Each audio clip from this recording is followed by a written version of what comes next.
Hello everybody, welcome to my YouTube channel. So my name is Shiva Ravindra. Today I am going to explain you the oncology complex interview question number 3 out of 100. So what is best overall response and how it is derived in your study. So this is the main primary endpoint for the most of the solid tumor oncology related studies. So what is the best overall response? Okay. So here you will see simplified the table explanation if the responses are like this. So in the previous two videos, you can see what is CR, PR, etc. And here you will see the CR to CR. We can call the latter response is CR. So final best overall response is CR only. So maintained the complete response. If, for example, first CR to PR or SDR PD, anything was happen, so the final, the best overall response is CR. Once the CR was achieved, so the best overall response ultimately CR. So first CR to not available. So CR, if any was latter, still the CR. But PR to CR, partial response to the complete response. So final best overall response is PR because the best overall response is PR, not the CR. CR must be confirmed at the last or some subsequent visit. So if the first PR response, next partial response or stable disease, the best overall response is partial response only because maintained a partial response. Partial response 30% decrement to happen, the 30% same maintained. So the best overall response is partial response. So partial response to the disease was increasing, progressive disease and stable disease if the stable period is long enough, else we can consider as a progressive disease.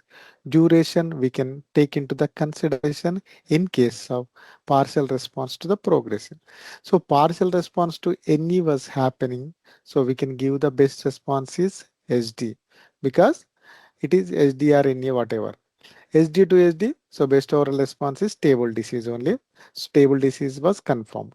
For example, stable disease to PD, so stable disease only. Stable disease to not available, stable disease only. Best overall response, not available to not available. So the best response is ND only. Okay, so these are some rules in one of the study mentioned. So here, for example, some subjects CRPR. So week 6 CR, week 12 also CR. The best overall response is CR.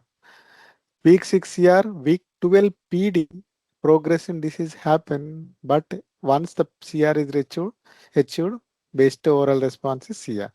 So week 6 PR, partial response, week 12 again stable, week 8 disease was progressive.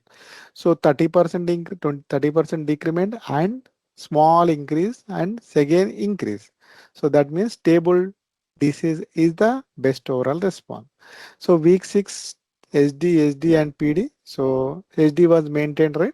So SD is the best overall response. Duration was met. And here you will see PR to CR. Week 6 PR and CR. So best overall response is PR because need confirmation for the CR, but if unconfirmed PR. Okay. So all lesions were gone. So if this is within the duration whenever we calculated, then it is a CR, otherwise PR. So stable disease to NE. So best overall response is SD because duration greater than or equal to week 6. Okay. So once a CR, BOR always be CR, even if after latter PD. So PR needs confirmation, partial response, otherwise stay PR. SD valid only greater than or equal to 6 weeks. As per one of the study, if it is a greater than or equal to 6 weeks are there, so then we can stable disease. Else cannot say stay SD. If progressive disease first and BOR equal to PD. If only NE, so NE. Okay. So how to explain to the interview? Best overall response is derived from all the visit levels of resist response. If a patient is achieve the CR at any point of time, that becomes best overall response even after progressive disease occur later.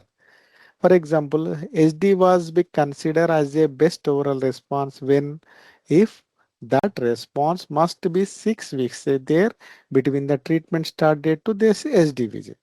If the subject has only any, so we can call best overall response any. These rules were applied programmatically in the ADRS derivation to derive the best overall